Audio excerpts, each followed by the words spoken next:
नमस्कार प्रिय भक्तों, कैसे हैं आप लोग। मेरे चैनल पर नए हैं तो सब्सक्राइब कीजिएगा, लाइक कीजिएगा, कमेंट्स में जय माता की जरूर लिखिएगा। आज हम अन्नपूर्णा व्रत की कथा का श्रवण करेंगे।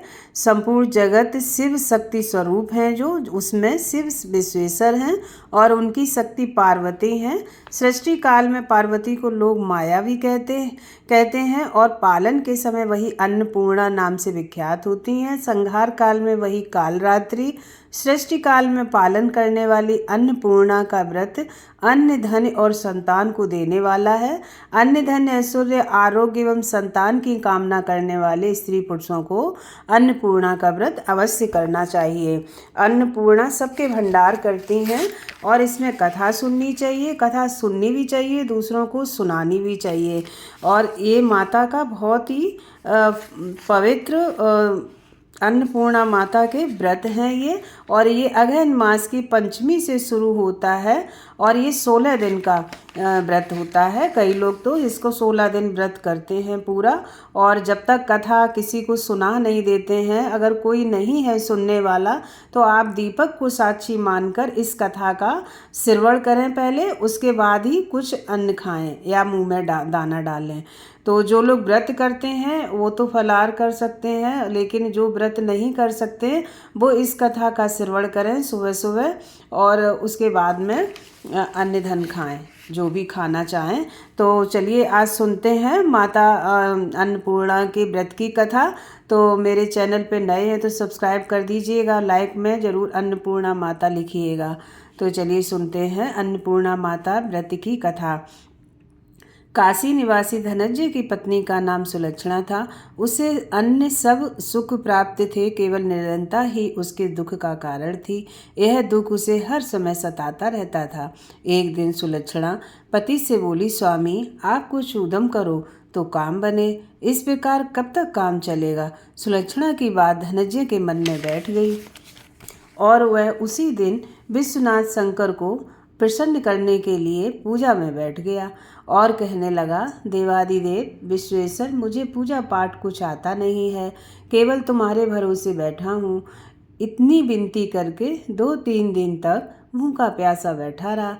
यह देखकर भगवान शंकर ने उसके कान में अन्नपूर्णा अन्नपूर्णा अन्नपूर्णा इस प्रकार 3 बार कहा। यह कौन क्या कह गया, इसी सोच में धनंजय पड़ गया और मंदिर से आते ब्राह्मणों को देखकर पूछने लगा, पंडित जी अन्नपूर्णा कौन है। ब्राह्मणों ने कहा, तू अन्न छोड़ बैठा है सो तुझे अन्न की ही बात सूझती है। जा घर जाकर पहले अन्न ग्रहण कर। धनंजय घर गया, स्त्री से सारी बात कही। वह बोली, नाथ चिंता मत करो, स्वयं शंकर जी ने यह मंत्र दिया है, वे स्वयं ही इसका खुलासा करेंगे। आप फिर जाकर उनकी आराधना करो। धनंजय फिर जैसा का तैसा पूजा में बैठ गया। रात्रि में शंकर जी ने आज्ञा दी कि तू पूर्व दिशा चला जा, वहाँ अन्नपूर्णा का नाम जपता जाता और रास्ते में फल खाता, झरनों का पानी पीता। इसी प्रकार कितने ही दिनों तक चलता गया। वहाँ उसे चांदी की चमकती वन की शोभा देखने में आई, सुंदर सरोवर देखने में आया। उसके किनारे कितनी ही अप्सराएं झुंड बनाए बैठी हुई थीं। एक कथा कहती थी और बाकी सब माँ अन्नपूर्णा इस प्रकार बार बार कहती थीं। अगहन मास की उजियारी रात्रि थी। आज से ही इस व्रत का प्रारंभ था। जिस शब्द की खोज करने वह निकला था वह उसे वहाँ सुनने को मिला। धनंजय ने उसके पास जाकर पूछा, हे देवियों, आप यह क्या करती हो। उन सब ने कहा, हम माता अन्नपूर्णा का व्रत करती हैं। इस प्रकार धनंजय ने फिर पूछा, व्रत करने से क्या होता है, यह किसी ने किया भी है, इसे कब किया जाए, कैसा व्रत है और कैसी विधि है, मुझसे भी कहो। वे कहने लगी, इस व्रत को सब कोई कर सकते हैं। 17 दिन के लिए 17 गांठ का सूत्र लेना चाहिए। 17 दिन यदि ना बने तो एक दिन उपवास करें। यह भी ना बने तो केवल कथा सुनकर प्रसाद लें। निराहार रहकर कथा कहें। कथा सुनने वाला कोई न मिले तो पीपल के पत्ते को रखकर, सुपारी को कुमारी बनाकर, वृक्ष को सामने रखकर, दीपक को साक्षी मानकर। सूर्य, गाय, तुलसी या महादेव को बिना कथा सुनाए मुख में एक दाना भी नहीं डालना चाहिए। यदि भूल से कुछ पड़ जाए तो एक दिवस फिर उपवास करें। व्रत के दिन क्रोध न करें और ना ही झूठ बोलें। धनंजय बोला, इस व्रत के करने से क्या होगा? वे कहने लगी, इसके करने से अंधों को नेत्र मिले, भूखों को अन्न मिले, निर्धन के घर धन आए, बांझी को संतान मिले, मूर्ख को विद्या आवे। जो जिस कामना से व्रत करे माँ उसकी सभी इच्छाएं पूरी करती है। वह कहने लगा, बहनों, मेरे पास भी धन नहीं है, विद्या नहीं है, कुछ भी तो नहीं है। मैं तो दुखिया ब्राह्मण हूँ। मुझे इस व्रत का सूत्र दोगी? हाँ भाई, मैं तेरा कल्याण हो, इसीलिए इस व्रत का मंगल सूत्र देती हूँ। सूत्र ले। धनंजय ने व्रत किया। व्रत पूरा हुआ तभी सरोवर में से 21 खंड की स्वर्ग सीढ़ी हीरा मोती जड़ी हुई प्रकट हुई। धनंजय अन्नपूर्णा, जय अन्नपूर्णा कहता जाता था। इस प्रकार कितनी ही सीढ़ियां उतर गया तो देखता है कि करोड़ों सूर्य के समान प्रकाशमान माँ अन्नपूर्णा का मंदिर है। उसके सामने स्वर्ग सिंहासन पर माता अन्नपूर्णा विराजमान है। सामने भिक्षा हेतु शंकर भगवान खड़े हैं।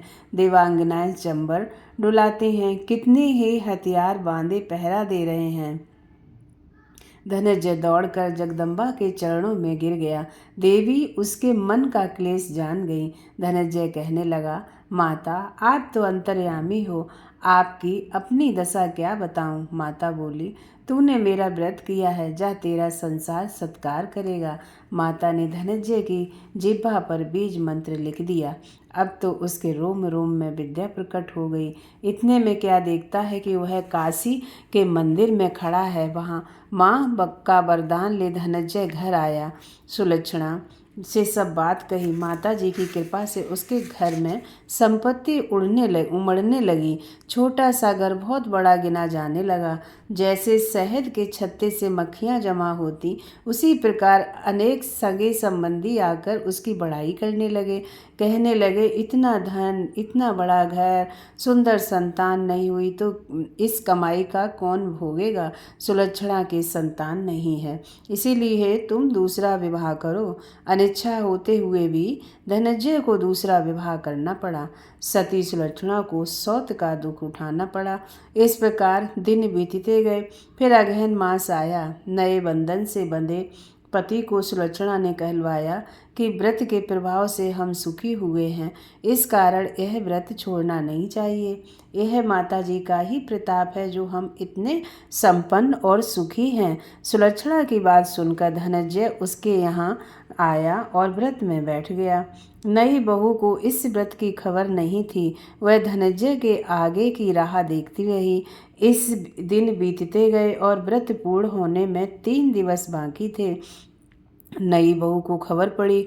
उसके मन में तो ईर्ष्या ही ज्वाला दहक उठी थी। सुलक्षणा के घर जाकर पहुंची और झगड़ा मचा दिया। वह धनंजय को अपने साथ ले गई। नए घर में धनंजय को थोड़ी देर के लिए निद्रा ने आदवाया। इसी समय नई बहू ने उसका व्रत का सूत्र तोड़कर आग में झोंक दिया। अब तो माता जी का कोप जाग गया। घर में अकस्मात आग लग गई। सब कुछ जलकर खाक हो गया। सुलक्षणा जान गई और पति को फिर अपने घर ले आई। नई बहू रूठकर अपने पिता के घर जा बैठी। संसार में 2 जीव थे, उनमें से एक ही रह गया। पति को परमेश्वर मानने वाली सुलक्षणा बोली, नाथ, घबराना नहीं, माता जी की कला अलौकिक है। पुत्र कुपुत्र हो जाता है पर माता कुमाता नहीं होती है। अब आप श्रद्धा और भक्ति पूर्वक आराधना करो, वे जरूर हमारा कल्याण करेंगी। धनंजय फिर माता के पीछे पीछे गया। फिर वहीं सरोवर सीढ़ी प्रकट हुई। उसमें धनंजय अन्नपूर्णा माँ कहता उतरता चला गया। वहाँ जा माता जी के चरणों में रुदन करने लगा। माता जी प्रसन्न हो बोली, यह मेरी स्वर्ग की मूर्ति ले, इसकी पूजा करना, तू फिर सुखी हो जाएगा। जा, तुझे मेरा आशीर्वाद है। तेरी स्त्री सुलक्षणा ने श्रद्धा से मेरा व्रत किया है, उसे मैंने पुत्र दिया है। धनंजय ने आंखें खोली और वह खुद को काशी विश्वनाथ के मंदिर में खड़ा पाया। वहाँ से फिर उसी प्रकार घर को आया। इधर सुलक्षणा के दिन चढ़े और महीने पूरे होते ही पुत्र का जन्म हुआ। गांव के आश्चर्य की लहर दौड़ गई, मान्यता आने लगी।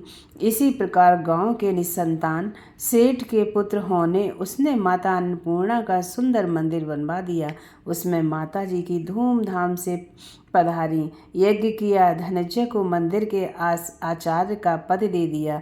जीविका के लिए मंदिर की दक्षिणा और रहने के लिए बड़ा सुंदर घर बनवा दिया। धनंजय स्त्री पुत्र सहित वहाँ रहने लगा।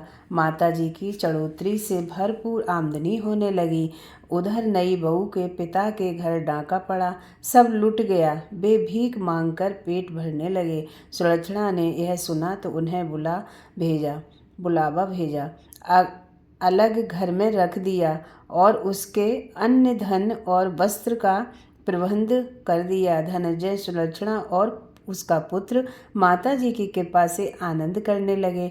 माता जी ने जैसे इनके भंडार भरे वैसे सबके भरे। जय अन्नपूर्णा माता, जय अन्नपूर्णा माता, जय अन्नपूर्णा माता।